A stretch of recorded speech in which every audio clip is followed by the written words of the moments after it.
हमारे चैनल पर। आज हम लेकर आए हैं भोजपुरी सिनेमा की चर्चित फिल्म पियरी के विस्तृत रिव्यू। अगर आप इस फिल्म को देखने का सोच रहे हैं या फिर जानना चाहते हैं कि आखिर इस फिल्म में ऐसा क्या खास है, तो इस वीडियो को अंत तक ज़रूर देखिए। दोस्तों, भोजपुरी सिनेमा लगातार बदल रहा है। अब सिर्फ एक्शन और कॉमेडी ही नहीं, बल्कि ऐसी फिल्में भी बन रही है जो परिवार, रिश्तों और भावनाओं को केंद्र में रखती है। पियरी भी ऐसे ही एक फिल्म है जो अपने नाम की तरह भावनाओं के रंग में रंगी हुई नज़र आती है। सबसे पहले बात करते हैं फिल्म की कहानी की। फिल्म में कौन से लीड रोल में है, कौन से स्टार कास्ट है, इस फिल्म की क्या कहानी है, इन सारी चीज़ों पे बात करते हैं। इस फिल्म का नाम पियरी है, जो कि भोजपुरी फिल्म है। इस फिल्म की स्टार कास्ट की बात करें तो आम्रपाली दुबे जी, लाडो मदेसिया, अमित शुक्ला, अवधेश मिश्रा, अनीता रावत, साहिल सिद्दीकी, ज्योति मिश्रा, निशा तिवारी और अनु ओझा हैं, और अन्य कलाकार भी इस फिल्म में शामिल हैं। इस फिल्म की कॉन्सेप्ट की बात करें तो संदीप सिंह जी हैं। इस फिल्म की डायरेक्टर इश्तियाक शेख बंटी जी हैं। इस फिल्म की writer Arvind Tiwari ji, music director ओम झा। इस फिल्म की एडिटर प्रीतम नायक जी हैं। Art director Shiva Jaiswal. इस फिल्म की प्रोड्यूसर की बात करें तो संदीप सिंह, इश्तियाक शेख बंटी और नूर सवा शेख हैं। तो ये थी इस फिल्म की मुख्य जानकारी कि इस फिल्म में किसने काम किया है। तो इस फिल्म में लीड रोल में नज़र आ रही हैं आम्रपाली दुबे जी। इन्हीं के ऊपर इस फिल्म को बनाया गया है। तो चलिए बात करते हैं इस फिल्म की कहानी की। फिल्म की कहानी एक साधारण परिवार से शुरू होती है, जहां प्यार, अपनापन और रिश्तों की गर्माहट दिखाई देती है। लेकिन जैसे जैसे कहानी आगे बढ़ती है, कई ऐसे मोड़ आते हैं जो दर्शकों को भावुक कर देते हैं। फिल्म में संघर्ष है, त्याग है, प्यार है और परिवार के लिए कुछ भी कर गुजरने का जज्बा भी है। फिल्म की सबसे बड़ी खासियत इसकी भावनात्मक प्रस्तुति है। कई ऐसे दृश्य हैं जो दर्शकों को अपने परिवार और रिश्तों की याद दिला सकते हैं। यही वजह है कि यह फिल्म केवल मनोरंजन तक सीमित नहीं रहती, बल्कि दर्शकों के दिल को छूने की भी कोशिश करती है। अब कलाकारों की बात करें तो सभी कलाकारों ने अपने किरदारों के साथ न्याय किया है। मुख्य अभिनेता ने अपने रोल में गंभीरता और भावनाओं को बहुत अच्छे से तरीके से प्रस्तुत किया है। वहीं मुख्य अभिनेत्री ने भी अपने किरदार में जान डाल दी है। उनके चेहरे के भाव और संवाद अदायगी की दृश्यों को और प्रभावशाली बना देते हैं। फिल्म में सहायक कलाकारों का काम भी काफ़ी अच्छा है। कई बार देखा जाता है कि भोजपुरी फिल्मों में साइड कैरेक्टर पर ज़्यादा ध्यान नहीं दिया जाता, लेकिन यहाँ लगभग हर कलाकार अपनी छाप छोड़ने में सफल नज़र आ रहे हैं। अगर संगीत की बात करें तो फिल्म के गाने की कहानी के साथ जुड़े हुए महसूस होते हैं। गाने सिर्फ मनोरंजन के लिए नहीं डाले गए हैं, बल्कि कहानी को आगे बढ़ाने में भी मदद करते हैं। कुछ गाने भावनात्मक हैं तो कुछ रोमांटिक अंदाज में फिल्माए गए हैं। बैकग्राउंड म्यूजिक भी काफ़ी प्रभावशाली है। जहां भावनात्मक दृश्य आते हैं, वहां संगीत कहानी की भावना को और मजबूत करता है। यही कारण है कि दृश्य दर्शकों का गहरा प्रभाव छोड़ते हैं। फिल्म की सिनेमेटोग्राफी भी अच्छी है। गांव का वातावरण, प्राकृतिक दृश्य और पारिवारिक माहौल को खूबसूरती से दिखाया गया है। कैमरा वर्क कई जगह प्रभावित करता है और फिल्मों को एक बेहतर विजुअल अनुभव देने की कोशिश करता है। निर्देशन की बात करें तो निर्देशकों ने कहानी को सरल लेकिन प्रभावी तरीके से पेश करने का प्रयास किया है। फिल्म की गति अधिकांश जगह संतुलित रहती है। हालांकि कुछ दृश्य थोड़े लंबे महसूस हो सकते हैं, लेकिन कुल मिलाकर कहानी दर्शकों को बांधे रखने में सफल रहती है। अब बात करते हैं फिल्म की संदेश की। पियरी सिर्फ एक मनोरंजन फिल्म नहीं लगती, बल्कि ये परिवार, रिश्तों, सम्मान और संघर्ष के महत्व को भी दर्शाने की कोशिश करती है। आज के समय में जब लोग अपने परिवार से दूर हो जाते हैं, तो ऐसी फिल्में रिश्तों को अहमियत को याद दिलाती है। तो ये थी इस फिल्म के कुछ जानकारी कि इस फिल्म में आगे उसके कहानी में कैसी कहानी होगी, तो चलिए बताते हैं कि इस फिल्म की क्या कहानी है। ये फिल्म एक दहेज प्रथा पे इस फिल्म को बनाई गई है, जो कि बहुत ही भावनात्मक और बहुत ही इमोशनल इस फिल्म को बनाई गई है। इस फिल्म में अमरपाली दुबे जी लीड रोल में नज़र आ रही हैं, मुख्य अभिनेत्री में वही हैं। तो चलिए कहानी शुरू करते हैं। ये एक ऐसे परिवार की कहानी होती है जिसमें अमरपाली दुबे जी होती हैं। अमरपाली दुबे की माता पिता जो होते हैं वो दुनिया में नहीं होते हैं। उनका पालन पोषण जो होता है उनके चाचा और चाची के द्वारा की जाती है। उनके चाचा जी जो होते हैं उन्हें बहुत प्यार सम्मान से रखते हैं, उन्हें बहुत मान करते हैं। लेकिन उनके जो चचेरे भाई और भाभी होते हैं वो उनको थोड़े से नापसंद करते हैं। जब उनके पिताजी का देहांत हुआ था तो उनके पिताजी इनके चाचा जी से एक वचन लिए थे कि तुम मेरे बेटी की शादी खूब धूमधाम से एक अच्छे घर में शादी करा देना, तो ही मुझे मुक्ति मिलेगी।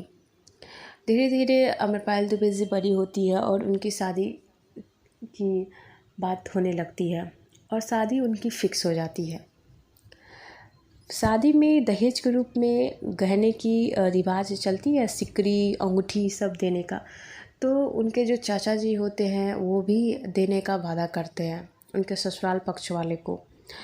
तो क्या होता है कि जो उनके गहने होते हैं उनके माता पिता के द्वारा बनाए गए हुए यानी अमरपाली दुबे के, तो उसी गहनों को तोड़कर सिकरी बनाने की बात कही जाती है।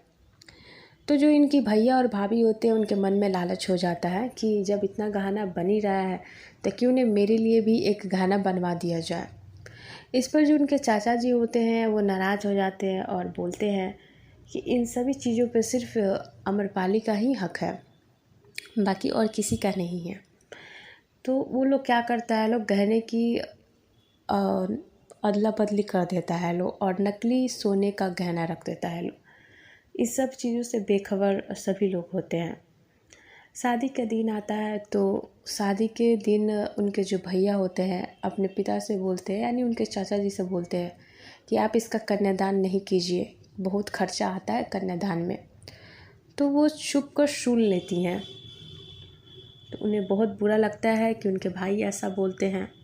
जब शादी का समय आता है तो अम्रपाली जी जो है अपने चाचा जी को मना करती है कि आप मेरा कन्यादान मत कीजिए। तो उस पर वो बहुत रोने लगते हैं उनके चाचा जी और बहुत समझाते हैं कि कन्यादान नहीं करेंगे तो बेटी का फ़र्ज़ कैसे पूरा हो, एक बाप का फ़र्ज़ कैसे पूरा होगा बेटी के प्रति। तो मान जाती हैं और कन्यादान करने की इजाज़त दे देती हैं। सभी हंसी खुशी उनकी शादी बीत जाती है, विदाई का समय आता है और सभी उनकी अच्छे से विदाई हो जाती है। दुल्हन बनकर जब वो अपने ससुराल आती हैं तो दरवाजे पर पहुंचते ही उनके जो सास ससुर और ननद जो होते हैं और उनके पति जो होते हैं वो जो होते हैं पैसों की लोभी होते हैं। और तब तक उन्हें पता चल गया होता है कि कुछ चीज़ें कमी रह गई जो उनके चाचा बोले थे देने के लिए दहेज में, वो नहीं दिए, कुछ चीज़ें बाकी रह गई थी। जिस वजह से वो लोग क्या करता है लोग के द्वार पर से ही उनको बेइज्जत करना चालू करता है लोग और उन्हें ले जाके कमरे में धक्के मार के बंद कर देता है लोग, जिस पे और बोलता है लोग कि इसके भिखमंगा चाचा इसको दिए ही क्या है जो इसको हम लोग अच्छे से रखेंगे। फिर यहीं से टॉर्चर का सिलसिला चालू होता है और दहेज को लेकर प्रताड़ित करता है लोग। उसी बीच क्या होता है कि जिस रूम में बंद किया गया रहता है तो उनके मायके वाले से फ़ोन आता है यानी उनके चाचा जी फ़ोन करते हैं कि सब वहाँ कुशल मंगल है। तो वो झूठ बोल देती हैं कि हाँ सब कुछ ठीक है। उसी बीच उनके पति उनको फ़ोन करते हैं तो उनका नंबर वेटिंग में जाता है, जिस वजह से वो काफ़ी नाराज़ हो जाते हैं। उन्हें लगता है कि ससुराल की बातें मायके में पहुंचा रही है। तो सभी मिलकर आते हैं, दरवाज़ा खोलते हैं और पहला दिन ही उनको बहुत पीटते हैं, बहुत मारते हैं और उन्हें बहुत परेशान करते हैं। इतना मारते हैं कि सर फूट जाता है। अगले दिन जब वो रसोई बनाने के लिए जाती हैं, पहला रसोई उनका होता है, तो कोई उनका हाथ जला देता है, तो कोई मतलब जैसे घरेलू हिंसा होता है, कोई मारता है तो कोई ने बहुत सारा काम कराता है, खाने को नहीं दिया जाता है, ऐसे ही सिलसिला आगे भी बढ़ता है। दिन प्रतिदिन स्थिति जो होती है बदतर बनते जाती है। उनको दहेज के लिए हमेशा प्रताड़ित किया जाता है कि दहेज मांग कर लाओ, जो पैसे है उसे मांग कर लेके आओ, नहीं तो तुम्हें मार दिया जाएगा। एक दिन उनकी बहुत पिटाई की गई रहती है, तो उनका पूरा हाथ पैर सभी पे बहुत चोट आई रहती है। तो उनके जो चाचा जी होते हैं पगफेरे के लिए उन्हें लेने जाते हैं, तो देखते हैं कि उनको तो बहुत सारी चोटें आई है, तो बहुत भावुक हो जाते हैं। उसी पर अमरपाली दुबे बोलती है कि चाचा जी, आप हमें कसाईयों के खूंटा में लाकर बांध दिए। इस पर दोनों आदमी बहुत भावुक हो जाता है और रोने लगता है। तभी उनके ससुराल वाले आते हैं और देख लेते हैं कि अपने चाचा जी से शिकायत कर रही है। तो उनके चाचा को भी और इनको भी, दोनों आदमी को बांध कर बहुत मारते हैं।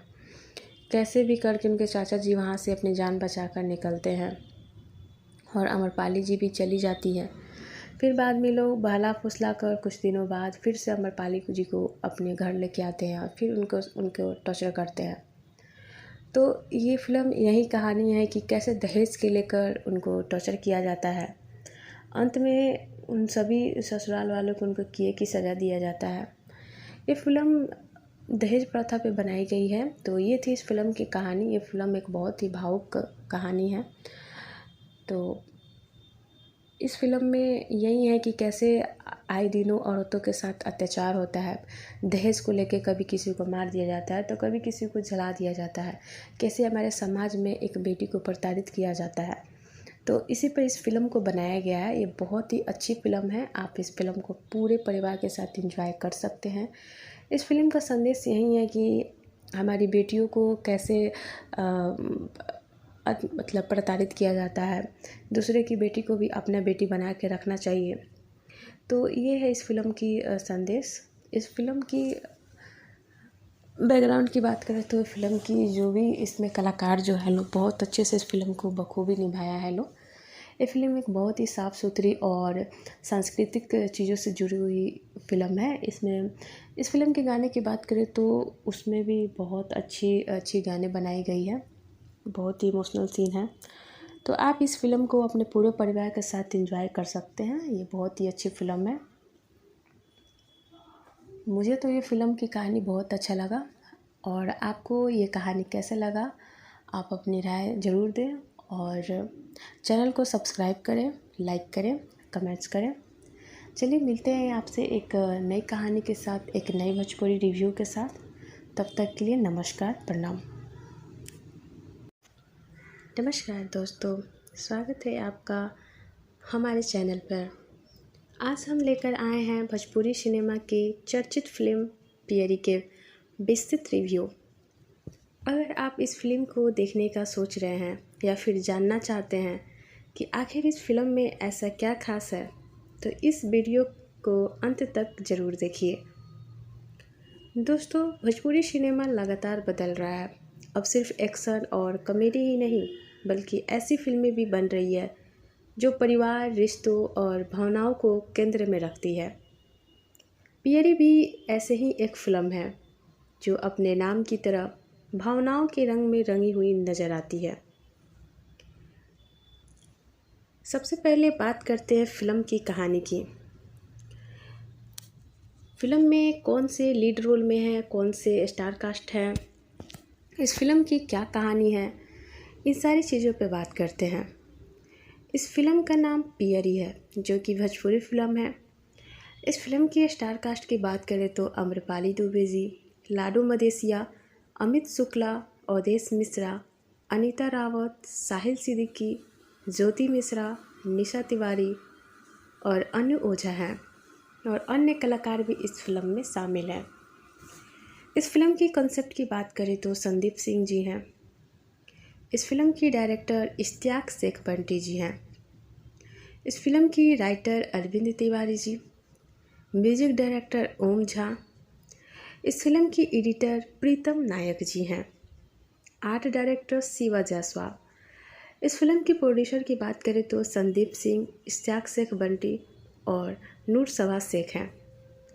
तो ये थी इस फिल्म की मुख्य जानकारी कि इस फिल्म में किसने काम किया है। तो इस फिल्म में लीड रोल में नज़र आ रही हैं अमरपाली दुबे जी, इन्हीं के ऊपर इस फिल्म को बनाया गया है।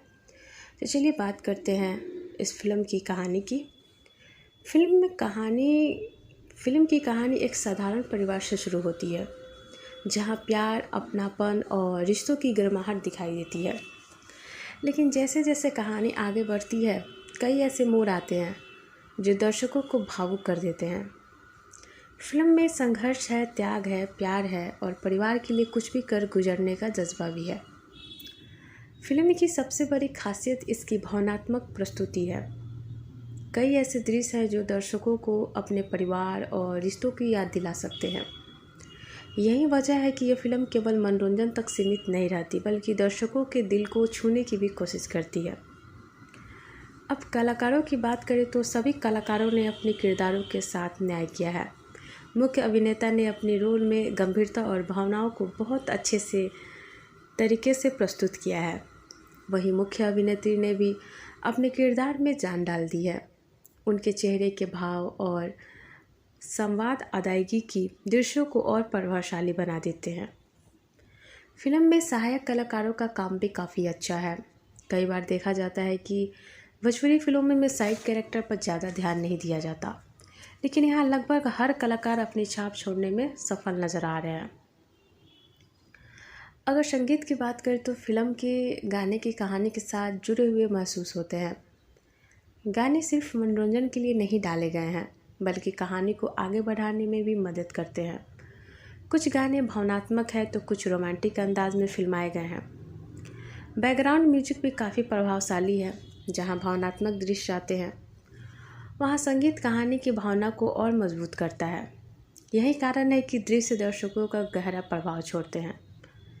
फिल्म की सिनेमेटोग्राफी भी अच्छी है। गांव का वातावरण, प्राकृतिक दृश्य और पारिवारिक माहौल को खूबसूरती से दिखाया गया है। कैमरा वर्क कई जगह प्रभावित करता है और फिल्मों को एक बेहतर विजुअल अनुभव देने की कोशिश करता है।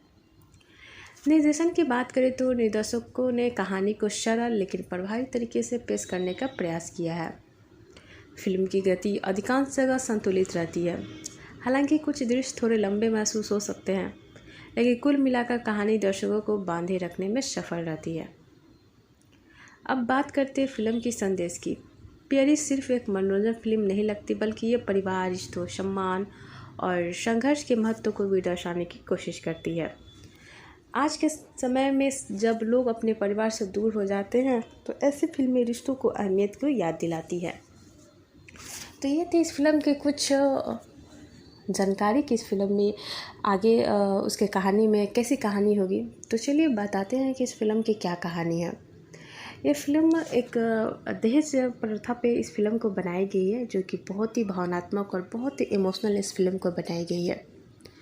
इस फिल्म में अमरपाली दुबे जी लीड रोल में नज़र आ रही हैं। मुख्य अभिनेत्री में वही हैं। तो चलिए कहानी शुरू करते हैं। ये एक ऐसे परिवार की कहानी होती है जिसमें अमरपाली दुबे जी होती हैं। अमरपाली दुबे की माता पिता जो होते हैं वो दुनिया में नहीं होते हैं। उनका पालन पोषण जो होता है उनके चाचा और चाची के द्वारा की जाती है। उनके चाचा जी जो होते हैं उन्हें बहुत प्यार सम्मान से रखते हैं, उन्हें बहुत मान करते हैं। लेकिन उनके जो चचेरे भाई और भाभी होते हैं वो तो उनको थोड़े से नापसंद करते हैं। जब उनके पिताजी का देहांत हुआ था तो उनके पिताजी इनके चाचा जी से एक वचन लिए थे कि तुम मेरे बेटी की शादी खूब धूमधाम से एक अच्छे घर में शादी करा देना, तो ही मुझे मुक्ति मिलेगी। धीरे धीरे अमरपाली दुबे जी बड़ी होती है और उनकी शादी की बात होने लगती है और शादी उनकी फिक्स हो जाती है। शादी में दहेज के रूप में गहने की रिवाज चलती है, सिकरी, अंगूठी सब देने का। तो उनके जो चाचा जी होते हैं वो भी देने का वादा करते हैं उनके ससुराल पक्ष वाले को।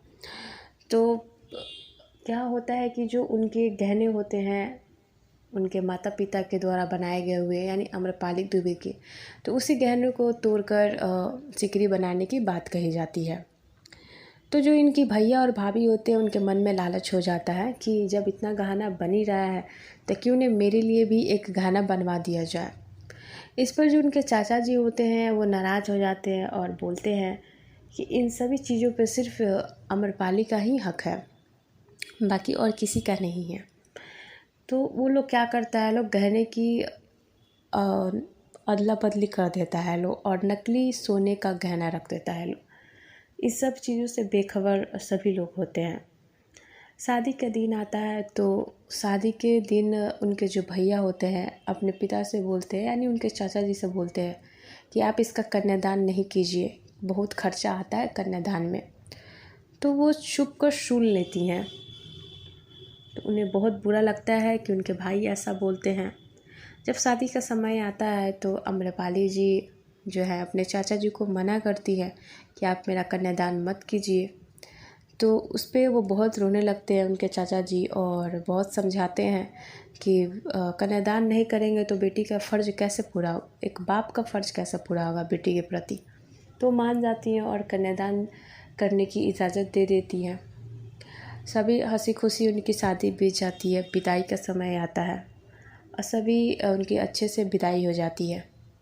दुल्हन बनकर जब वो अपने ससुराल आती हैं तो दरवाजे पे पहुंचते ही उनके जो सास ससुर और ननद जो होते हैं और उनके पति जो होते हैं वो जो होते हैं पैसों की लोभी होते हैं और तब तक उन्हें पता चल गया होता है कि कुछ चीज़ें कमी रह गई जो उनके चाचा बोले थे देने के लिए दहेज में, वो नहीं दिए, कुछ चीज़ें बाकी रह गई थी, जिस वजह से वो लोग क्या करता है लोग के द्वार पर से ही उनको बेइज्जत करना चालू करता है लोग और उन्हें ले जाके कमरे में धक्के मार के बंद कर देता है लोग, जिस पे और बोलता है लोग कि इसके भिखमंगा चाचा इसको दिए ही क्या है जो इसको हम लोग अच्छे से रखेंगे। फिर यहीं से टॉर्चर का सिलसिला चालू होता है और दहेज को लेकर प्रताड़ित करता है लोग। उसी बीच क्या होता है कि जिस रूम में बंद किया गया रहता है तो उनके मायके वाले से फ़ोन आता है यानी उनके चाचा जी फ़ोन करते हैं कि सब वहाँ कुशल मंगल है। तो वो झूठ बोल देती हैं कि हाँ सब कुछ ठीक है। उसी बीच उनके पति उनको फ़ोन करते हैं तो उनका नंबर वेटिंग में जाता है, जिस वजह से वो काफ़ी नाराज़ हो जाते हैं। उन्हें लगता है कि ससुराल की बातें मायके में पहुंचा रही है। तो सभी मिलकर आते हैं, दरवाज़ा खोलते हैं और पहला दिन ही उनको बहुत पीटते हैं, बहुत मारते हैं और उन्हें बहुत परेशान करते हैं, इतना मारते हैं कि सर फूट जाता है। अगले दिन जब वो रसोई बनाने के लिए जाती हैं, पहला रसोई उनका होता है, तो कोई उनका हाथ जला देता है, तो कोई मतलब जैसे घरेलू हिंसा होता है, कोई मारता है तो कोई उन्हें बहुत सारा काम कराता है, खाने को नहीं दिया जाता है। ऐसे ही सिलसिला आगे भी बढ़ता है। दिन प्रतिदिन स्थिति जो होती है बदतर बनते जाती है। उनको दहेज के लिए हमेशा प्रताड़ित किया जाता है कि दहेज मांग कर लाओ, जो पैसे हैं उसे मांग कर लेके आओ, नहीं तो तुम्हें मार दिया जाएगा। एक दिन उनकी बहुत पिटाई की गई रहती है तो उनका पूरा हाथ पैर सभी पे बहुत चोट आई रहती है। तो उनके जो चाचा जी होते हैं पगफेरे के लिए उन्हें लेने जाते हैं तो देखते हैं कि उनको तो बहुत सारी चोटें आई है, तो बहुत भावुक हो जाते हैं। उसी पर आम्रपाली दुबे बोलती है कि चाचा जी आप हमें कसाईयों के खूंटा में लाकर बांध दिए। इस पर दोनों आदमी बहुत भावुक हो जाता है और रोने लगता है। तभी उनके ससुराल वाले आते हैं और देख लेते हैं कि अपने चाचा जी से शिकायत कर रही है। तो उनके चाचा को भी और इनको भी, दोनों आदमी को बांध कर बहुत मारते हैं। कैसे भी करके उनके चाचा जी वहाँ से अपनी जान बचाकर निकलते हैं और आम्रपाली जी भी चली जाती है।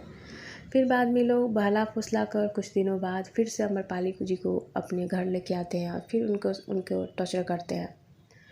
तो ये फिल्म यही कहानी है कि कैसे दहेज के लेकर उनको टॉर्चर किया जाता है। अंत में उन सभी ससुराल वालों को उनको किए की सज़ा दिया जाता है। ये फिल्म दहेज प्रथा पे बनाई गई है। तो ये थी इस फिल्म की कहानी। ये फिल्म एक बहुत ही भावुक कहानी है। तो इस फिल्म में यही है कि कैसे आए दिनों औरतों के साथ अत्याचार होता है। दहेज को लेके कभी किसी को मार दिया जाता है तो कभी किसी को जला दिया जाता है।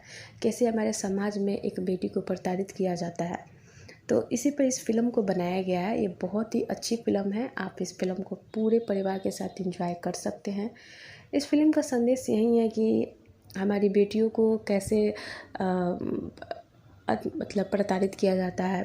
दूसरे की बेटी को भी अपना बेटी बना के रखना चाहिए। तो ये है इस फिल्म की संदेश। इस फिल्म की बैकग्राउंड की बात करें तो फिल्म की जो भी इसमें कलाकार जो है लोग बहुत अच्छे से इस फिल्म को बखूबी निभाया है लोग। ये फिल्म एक बहुत ही साफ़ सुथरी और सांस्कृतिक चीज़ों से जुड़ी हुई फिल्म है। इसमें इस फिल्म के गाने की बात करें तो उसमें भी बहुत अच्छी अच्छी गाने बनाई गई है। बहुत ही इमोशनल सीन है। तो आप इस फिल्म को अपने पूरे परिवार के साथ एंजॉय कर सकते हैं। ये बहुत ही अच्छी फिल्म है। मुझे तो ये फ़िल्म की कहानी बहुत अच्छा लगा। और आपको ये कहानी कैसे लगा, आप अपनी राय ज़रूर दें और चैनल को सब्सक्राइब करें, लाइक करें, कमेंट्स करें। चलिए मिलते हैं आपसे एक नई कहानी के साथ, एक नई भोजपुरी रिव्यू के साथ। तब तक के लिए नमस्कार, प्रणाम।